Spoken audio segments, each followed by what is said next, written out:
Hello everyone and welcome back to Ave Mujica. This is episode 12. This is the second last episode. Next week we finish off this show, which is wild to me. And you know what's kind of hitting me, right? If we finish off this show, I think it would be very possible that that's kind of the end of like the MyGo saga of BanG Dream. Like I feel like it's possible what they do then is they blend MyGo back into the main show, but I don't know, It's MyGo and Ave Mujica do not feel like the main BanG Dream series, right?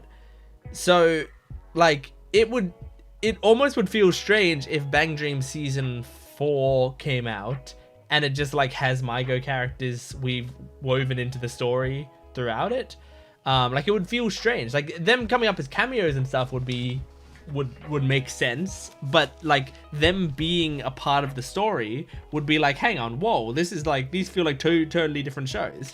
But like I'm not saying that it would be strange and I don't want it. I do actually kind of want it. There's a part of me that thinks like, oh, it'd be really cool to go back to BanG Dream, have another Poppin' Party based story, because those are my favorite ones, the ones that are based around Poppin' Party.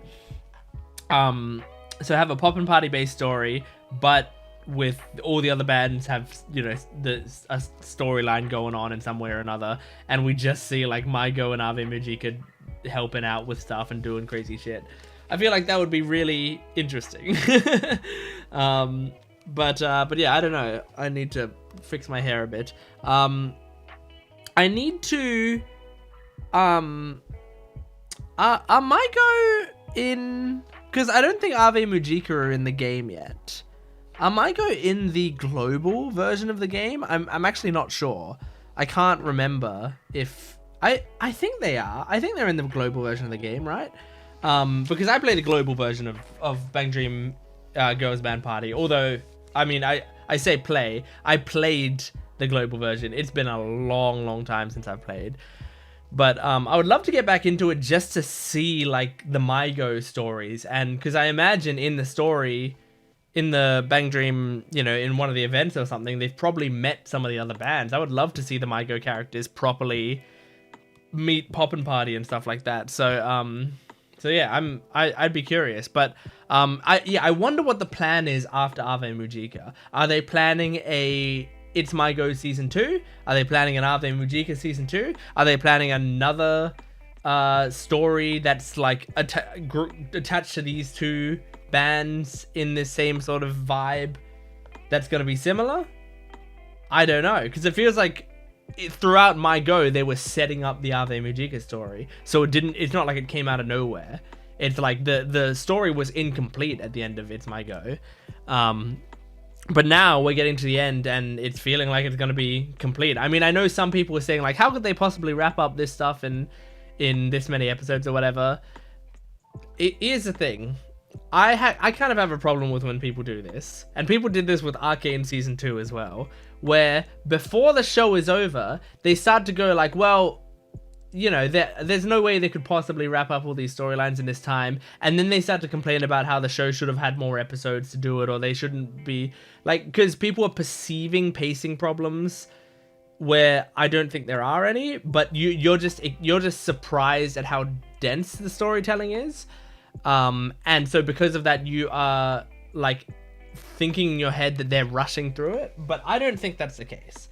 I have not perceived this series as being as rushing the storylines at all, really. Like, I think, you know, if you slow these down too much, we kind of would be left with episodes where you're having character moments for kind of not much addition to the story, you know? Like, you would be having a slow scene where two characters are getting to know one another or something, but it wouldn't, I think it would almost be detrimental to the vibe this show is going for, which is a very sort of claustrophobic vibe of all these problems are closing in on them. And the thing about this sort of storytelling is you kind of need it to feel like there's not enough time to resolve everything, because it's supposed to feel like it's tightening around your neck. So yeah, like, who knows if they do resolve everything in these last two episodes? I don't know. frankly, I don't care. I'm here for the character writing, which I think is phenomenal. And, like, I think there's so many different ways that you could do this that I think would be really great. Whether or not the greater audience is going to love it, I don't know. But I do think there's so many ways that you could do this that could end really, really well and in a really interesting way. So yeah, I'm excited to see what they have cooking. Last episode was so creative with the whole play and telling the backstory through the play. That was crazy. So let's jump into this episode. This is Ave Mujica episode 12. Make sure to support the video if you can, liking, commenting, and subscribing. Go to my Patreon account for full-length reactions and early access and exclusive videos. And you can go to my Jent Watches One Piece channel if you like One Piece. Let's jump into this. Ave Mujica episode 12. I forgot about that. I'd like to request to stay here in Japan, thank you.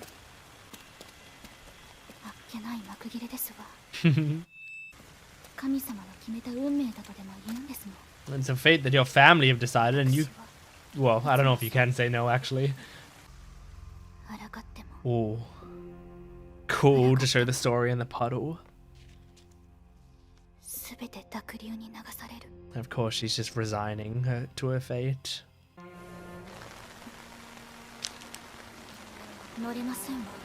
Oh, she is making a choice.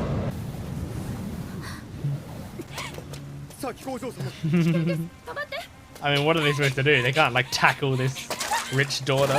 Oh my god. Oh, she scraped her knee there. God. What the? Huh? Hang on. This is... Why are they playing end credits? Is the show over? No, I know these episodes have felt fast recently, but this is ridiculous. I have never seen this before. This is either a crazy mistake or one of the most interesting artistic decisions I've seen in a while. Man, to play the end credits 2 minutes into the episode. Honestly, for those people who skip the endings, which I don't, this wouldn't hit as hard.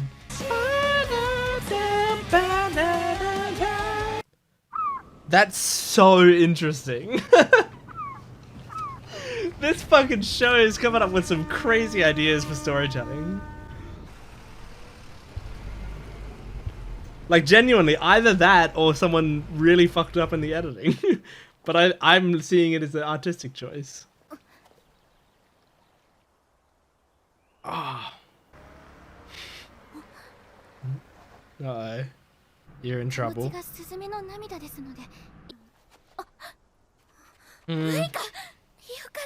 Her name is Hatsune. No, don't make her chase you. She already scraped her knee. Her adding san to Hatsune, but she was calling her Uika without the san. Like she's seeing a different person entirely.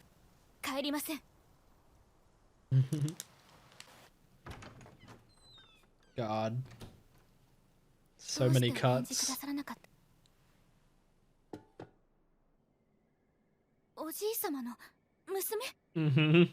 It's a complicated relationship.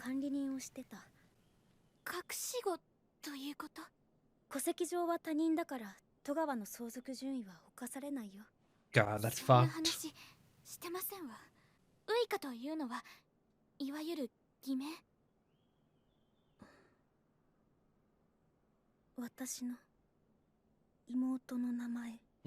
And you've actually met her.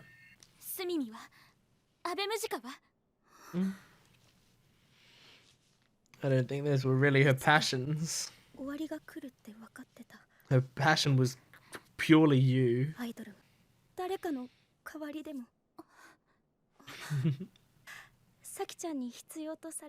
It's such a complicated relationship.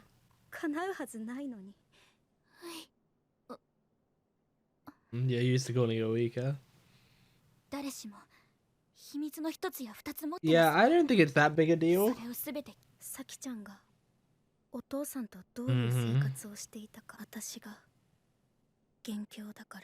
Oh. Oh, this is what she's been carrying the most.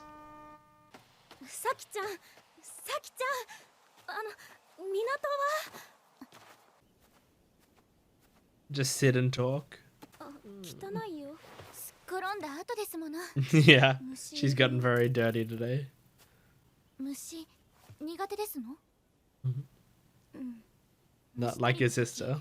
大きな雲に浜辺で綺麗な貝殻を拾ったの。 Oh man, she has to go through her memories バラ and の木陰で figure out where the 一緒にクッキーを switch 食べたの。 happened. 全部ウイカの。 It's not all weakers. この思い出があるから生きていけると思う。だからご自分のことばかりです。ここで一緒に星を見ましたわね。 Mm-hmm. あれはあなた？ That was her. いや、星が好きなのは初音ね。初音、帰りますわよ。 Oh. どこも近道使えばフェリーに間に合いますわよ。 I love the way the music kicked in there. That's cute.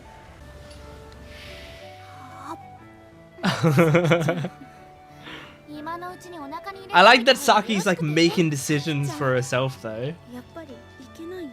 It's too late. You're already on the ferry. しがらみのすべて。それってすべてを忘れてなかったことにするんですわ。 Mm-hmm. そうすれば何にもとらわれない。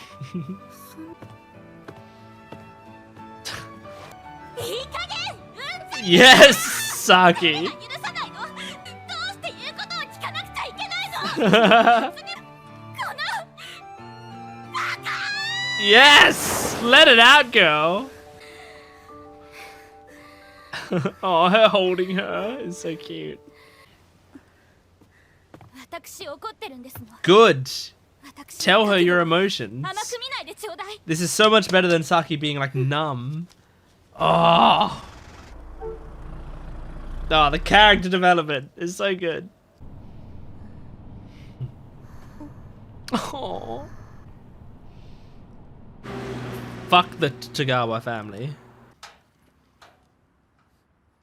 Careful, don't like scratch your knee up again.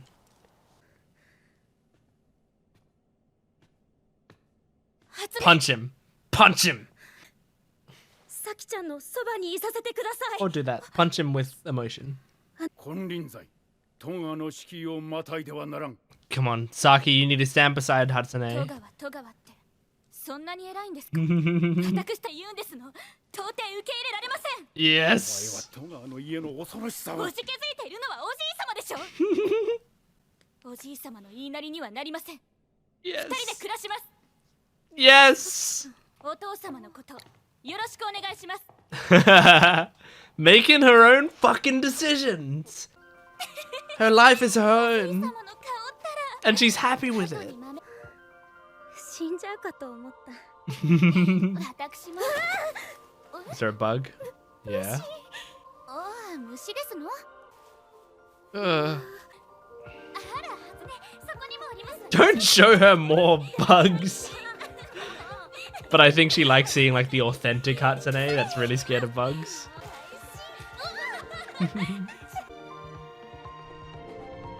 Everything's so much brighter right now. サキちゃんと一緒なら。海でちゃん。忘れてましたわ。 You forgot you have other friends. さすがに顔出さないと。 Yes. サキちゃん。大好き。 Oh my god.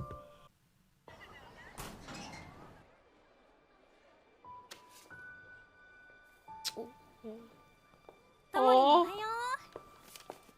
What does this say? 先日はアベムジカの問題に巻き込んでしまい。好きなの違った？ Oh. この前浮気ですか？私自身の覚悟が足りなかったせいで。 Oh, the cat on her. それでも私に言葉をくれて救い上げてくれました。初めて出会った頃のように。 Oh, I'm glad someone's giving Tomori full props. 恐れるなかれ。ご自分の姿をよくご覧になって。わかった。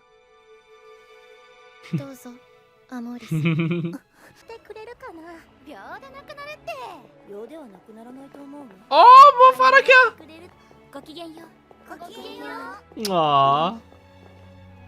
I love my BanG Dream cameos. 解散したバンドが復活することはまあまあありますが。また最短ってニャム。ウミリ。私たちは一刻も早く標準なバンドとなる必要があります。Look how bright the coloring is for everything now. It's like a dream. ですから私が神になり Oh my god. アベムジカの戸川さん通してくださる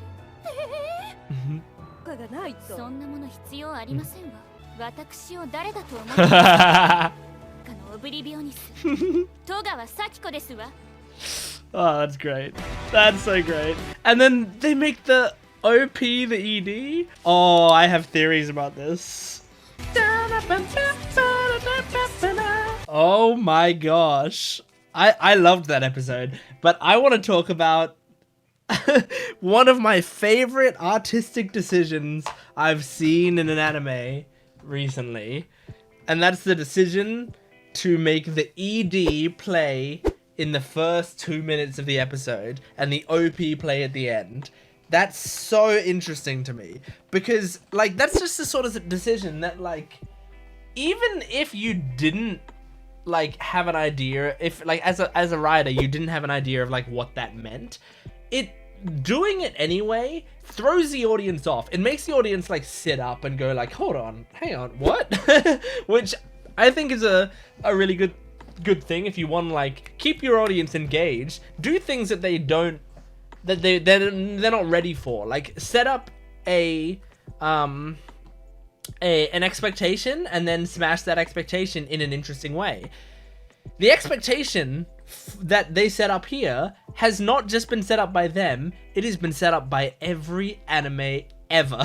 So if you watch a ton of anime or a ton of TV shows or whatever, you get in your head, this is the OP, this is the ED, and your mind, like, every time syncs up to, like, okay, so when an episode is starting, I feel this vibe, when an episode ends, I feel this vibe, and they get you used to that. So when you start the episode and that happens and it has the ending credits at the very start, you go, whoa, like, what is this emotion they're attributing here to me?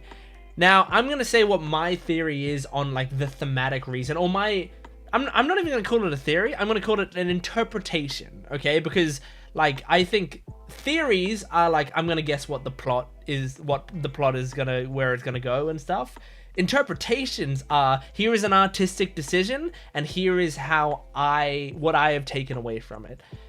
And the good thing about interpretations is, you can't really be wrong on them, you know? Like, I can say, like, even if the people who make the show come out and say, like, this is what we were intending when we did that, it doesn't make my interpretation wrong, because, you know, it's a thing called death of the author, which is, I mean, it, you know, at least ties in with the idea of death of the author, which is essentially this idea that, like, once a writer writes something and then puts it out into the world, the interpretations of the greater masses is basically just as important as the person who created that piece of media. Because that's what art is. It's like, art is about interpretation. So if you draw a picture of a duck and it goes out into the world and people are like, oh, the duck, it represents depression, you can be like, well, no, it represents a funny duck that quacks a lot. But if the world takes depression from it, like if they read depression into what you drew, then what's the difference if you intended it or not? That's what that art invokes. So it's still a valid interpretation. So all that being said, my interpretation of it is, we have the start of the episode, everything before the end credits starts in 2 minutes in is like the depressing shit. The shit that Ave Mujica has been constantly throwing at us before it hits the end credits, right? Like, Ave Mujica as a show is like, it starts off, like, we get excited to watch Ave Mujica, we start watching it, it plays the OP, and we're like, oh, you know, headbutting and really excited. Head banging, I meant to say. And then the episode goes on and we're like, oh shit, oh no, oh that's so horrible, oh that's so sad. And then we get like beaten down, and then the ending credits play. And then we go like, oh my god, that episode was so depressing, right? That's the feeling. So in this, we have this depressing scene with Saki where she like is doing what she's always doing, which is she's just numb. People are making the decisions for her. She's not doing anything except going along with what other people are telling her to do. She's being driven somewhere, has like driven to a plane, doesn't have any luggage or anything. And they just say like, look, yeah, you're not supposed to have luggage. If you need anything later, we'll get it for you. But for now, walk over there to the plane. There are ladies there standing beside the plane and they're going to help you get onto it. Like you like no matter what, we've driven you here. I'm telling you to get onto the plane. The people on the plane are going to tell you what to do from there. When you get to Switzerland, people are going to tell you what to do then. You know, like it, no matter what, she's following these step-by-step things, right? And it's really depressing because there's no autonomy there. Like, Saki is just going with the motions, which is what she's been doing the entire series. And then it's like rain, it's pouring down rain. And then she's like, no, I can't do this. And it feels like she's like in despair. Like there's like nothing that she can do. And then she runs. And she's running and she falls over, she scrapes her knee, like she's dirtying her socks, like everything is, you know, everything that she's wearing, which is probably incredibly expensive clothing, knowing that she's kind of from a rich family. She's like, everything's getting dirtied and horrible and she's in pain and everything, right? And then she's running through the rain, end credits go. The reason I think for that is like everything leading up to there is like despair, sadness. And that is the feeling that we're in, that we also get invoked from the ending song. And I consider that to be like the ending of that part of Ave Mujica. The part of Ave Mujica which is despair, right? That like everything feels... Remember how at the start of this video I said like this show is supposed to feel claustrophobic? I feel like them playing the ending song there at the start of the episode is them saying, and we're going to stop that now. Like, this no longer is claustrophobic. And that's what I feel like they did. Because then, once we come back from that ending, Saki goes to see Hatsune. And they talk. And again, remember, I'm glad I did that little intro bit at the start of this video where I talked about like what this show was like and what I expected from it. Because I feel like this episode took that format that I was talking about and really showed you why it needed to be like that. Because in this episode, she talks to Hatsune, and I said at the start of this video that there weren't the slow character moments, you know, like it was going from thing to thing because it's supposed to feel claustrophobic. Then we hit the ending song. They say we're stopping the claustrophobic moments here. Now is when the show is starting to get on its feet again. And then we have a, like basically an episode pretty much solely dedicated to a quiet, like a series of quiet, simple moments between Hatsune and Saki, where they're both understanding each other and they're talking about what like, you know, what's happening between them, and they're solving their issues quietly, not with they're not screaming at each other. I mean, there's that one bit where Saki screams off the boat, but like that's her letting her frustrations out, and she's not screaming it at Saki, she's screaming it out. Even though she's not Saki, not screaming it at Hatsune, she's screaming it out, even though part of that was her talking to Hatsune. She's not directing that anger at her, she's directing it at the world, at the Togawa family, at everything else that's dragged her down this entire time. So those character moments, which are the slower character moments, which is what I feel like some people have been saying, is like, oh, the series really, like if it had more episodes, they could take more time with their things, right? This episode, I feel like, took their time with like that talk between Saki and Hatsune, and gave it like airtime essentially, and so it didn't feel claustrophobic. It didn't feel like the problems were tightening around our neck. It felt like, you know what, in the grand scheme of things, it's not a big deal. And I think that is kind of an important thing. Like, sometimes with problems, we can feel like no matter what problems we have, it's a huge deal. It's like, this is the worst thing in the world. Whatever problem you're dealing with right now is a horrible issue. And then in the future, you might look back on that and go, that really wasn't a big deal. You know? Like, you look at this and you go, okay, the whole last episode is Hatsune despairing because of her entire backstory, and she's been lying to Saki this entire time, and she's a reason, you know, inadvertently, that Saki is in the position that she's in right now. And so, like, that is the problem she's faced with, and she has to confront that with Saki. And she does, and Saki talks to her about it and goes, look, let's move on. Let's forget about it. Let's just start fresh. Because, sorry, there's some dirt that I thought was a bug and it was scaring me. She's like, yeah, let's just start fresh, because really it's not a big deal, because you two have gotten to know each other. And there was that scene where Saki's talking to her and she's like, okay, what about that moment where we were catching bugs and you were scared by the spider or whatever? And she went, well, that wasn't me. What about the bit where we were in the bushes and blah, blah, blah? Well, that wasn't me. And they were going through those things. But then she says, hang on. But that night we looked at the stars. That was you. And Hatsune goes, okay, that one was me. And she goes, okay, so Hatsune is the one who loves looking at the stars. And it's like that. I just think that moment is really nice of like, look, it doesn't matter. I just need to figure out who you are so that we can do this. so that I can know like who I was talking to, and I can adjust my view based on that. That's who you were. That's who you are. You're the girl who likes looking up at the stars. I'm happy with that. I'm fine with that. And like in that moment, she like fully accepts her. She's like, really, we can restart now, and I can just, in my head, like what she said, you know, let's wipe it clean. Let's forget everything. I'm going to get rid of all my memories of Awika. They're gone. Let's start again. You and me, and you're the girl who likes looking at stars. That's what matters. So I think that is really, really, really beautiful.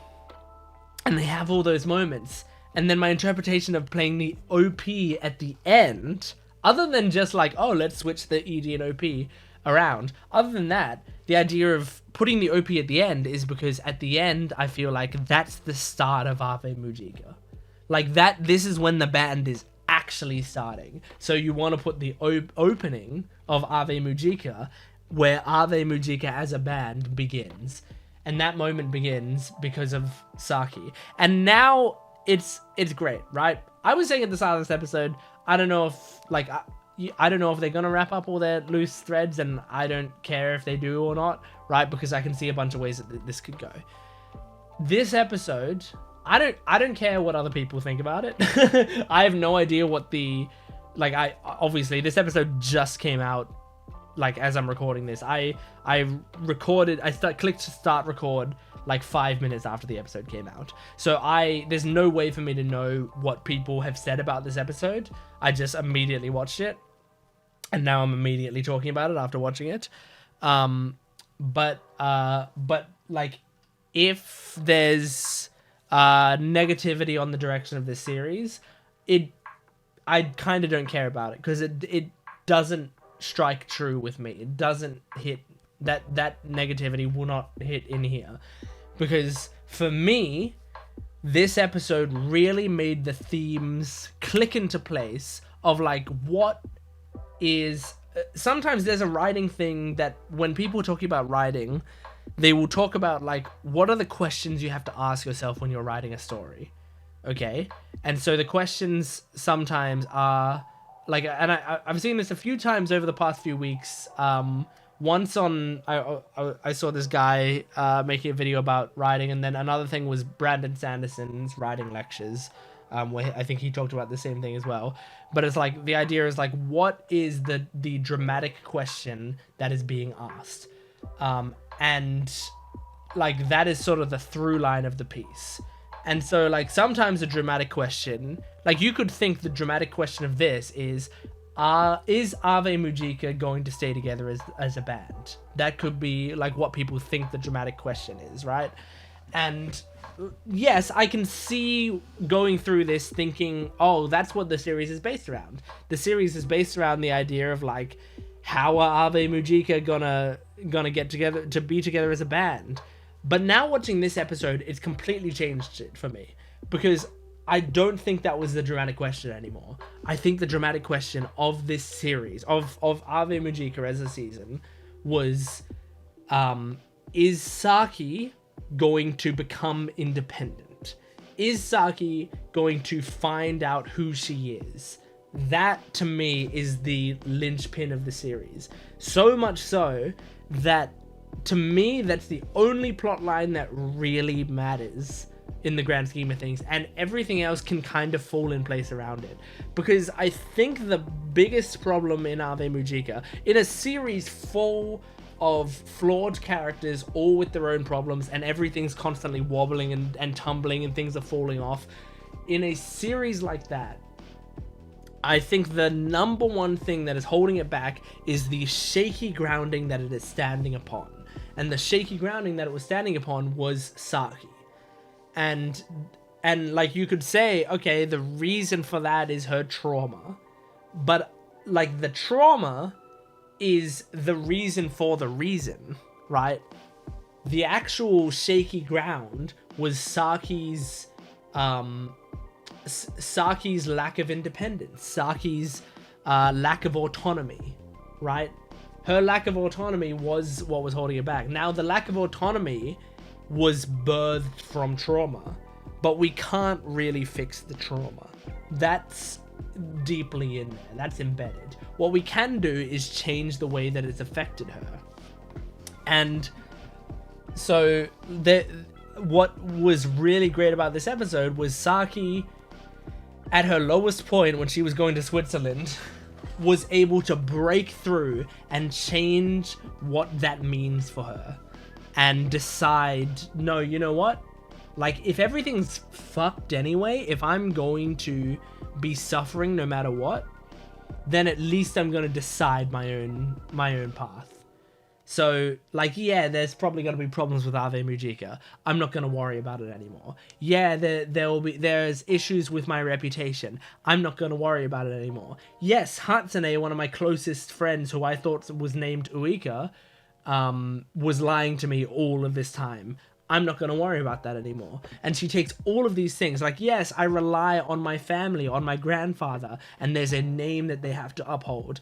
I'm not going to worry about that anymore. She takes all of these, like, she's basically tearing out these issues that she thinks she has to deal with, and then starting fresh and going, like, now what really matters? What do I actually care about? And she finds she cares about Hatsune, someone she's very close to, and someone that she wants to stay by her side. So she holds on to that. She cares about Tomori, someone who has constantly been helping her even when she was rejecting any forms of help.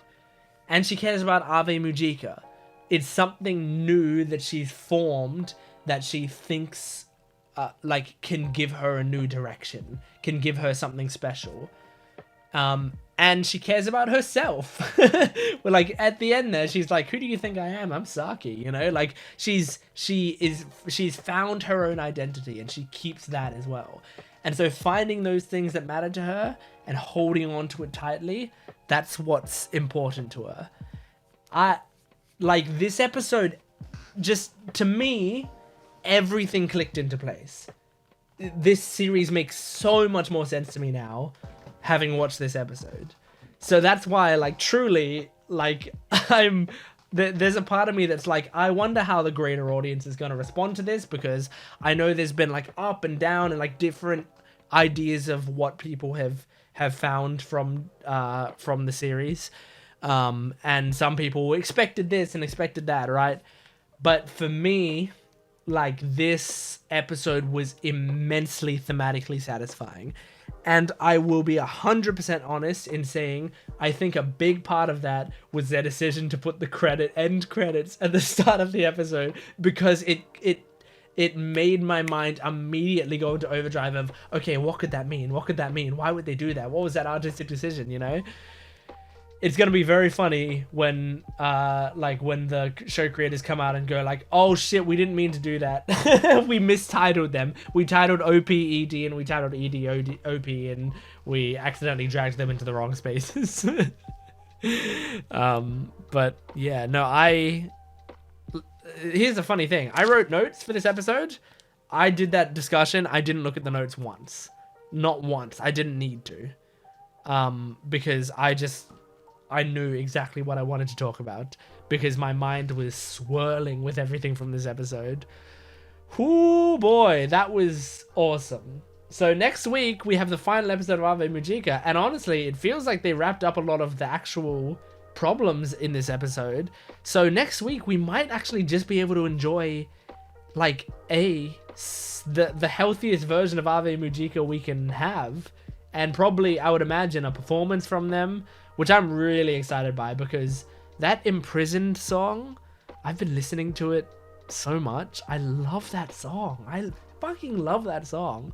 So yeah, that's Ave Mujica, episode 12. Thank you for joining me. Make sure to support this video if you can, liking, commenting, and subscribing. And go to my Patreon account for full-length early access and exclusive videos. I will see you next time. Goodbye.